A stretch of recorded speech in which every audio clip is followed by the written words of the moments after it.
Sir, गले में इतनी तेज चुभन है कि अपना थूक भी नहीं निगला जा रहा और तेज बुखार आ रहा है। हमारे गले के दोनों तरफ टॉन्सिल्स होते हैं।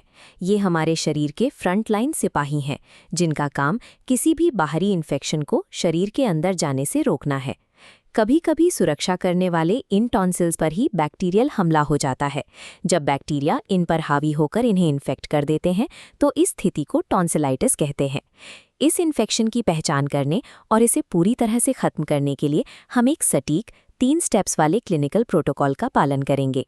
इस मेडिकल रणनीति को सही ढंग से लागू करके हम शरीर के इन रक्षकों को दोबारा उनके काम पर तैनात करते हैं।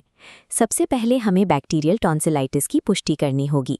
इसके लिए एक शीशा लें, एक अच्छी लाइट या मोबाइल की टॉर्च जलाएं और अपने गले के पिछले हिस्से की जांच करें। निगलते समय दर्द, तेज बुखार और बदन दर्द शुरुआती लक्षण हैं। गले के अंदर देखें, अगर टॉन्सिल्स बहुत सूजी और गहरे लाल हैं तो ये इन्फेक्शन का संकेत है। इन पर दिखने वाले सफ़ेद या पीले धब्बे मवाद हैं जो बैक्टीरियल हमले को दर्शाते हैं। लाल सूजन और मवाद के ये धब्बे एक सक्रिय बैक्टीरियल हमले की पुष्टि करते हैं, जिसके लिए दवाओं का इस्तेमाल अनिवार्य है। चूंकि टॉन्सिलाइटिस की जड़ में बैक्टीरिया हैं, इसलिए इसके खिलाफ एक सीधा मेडिकल अटैक करना ज़रूरी है। हमारा प्राथमिक हथियार एजिथ्रोमाइसिन 500 मिलीग्राम है। ये एंटीबायोटिक दवा बैक्टीरिया को खत्म करती है। इस गोली को दिन में एक बार लिया जाता है और इसका कोर्स 3 से 5 दिन तक चलता है। दर्द और बुखार को कम करने के लिए एसिक्लोफेनाक और पैरासिटामॉल की गोली का उपयोग किया जाता है। ये गोली दिन में 2 बार ली जाती है। पेट में जलन से बचने के लिए इसे हमेशा खाना खाने के बाद ही लें। एंटीबायोटिक बैक्टीरिया को मिटाने का काम करता है, जबकि पेन किलर मरीज को दैनिक कार्यों के लिए सक्रिय रखता है। दवाइयों के साथ साथ इन्फेक्शन की जगह पर सीधे प्रहार करना भी आवश्यक है।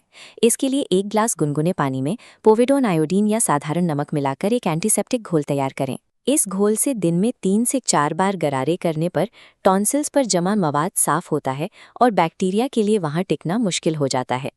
इलाज के दौरान ठंडी चीज़ें, खट्टा और तला हुआ खाना पूरी तरह बंद रखें, क्योंकि ये चीज़ें संक्रमित ऊतकों में जलन पैदा करती हैं। इस घरेलू देखभाल की अनदेखी करने से बैक्टीरिया को पनपने का मौका मिलता है, जिससे इन्फेक्शन का समय बढ़ जाता है। इस प्रकार विजुअल पहचान, दवाइयों का मैट्रिक्स और सख्त घरेलू देखभाल मिलकर हमारे रिकवरी प्रोटोकॉल को पूरा करते हैं। इलाज शुरू होने के दूसरे दिन दर्द कम महसूस होने पर मरीज अक्सर दवाइयां लेना छोड़ देते हैं। एंटीबायोटिक का कोर्स बीच में छोड़ने पर बचे हुए बैक्टीरिया दोबारा हमला करते हैं और पहले से ज़्यादा प्रतिरोधी रेजिस्टेंट होकर लौटते हैं। पूरी तरह स्वस्थ होने के लिए आपको अपने एंटीबायोटिक का 3 से 5 दिन का कोर्स हर हाल में पूरा करना होगा। इस प्रोटोकॉल का आखिरी कदम तक पालन करने से गले की सुरक्षा दोबारा मजबूत होती है और भविष्य में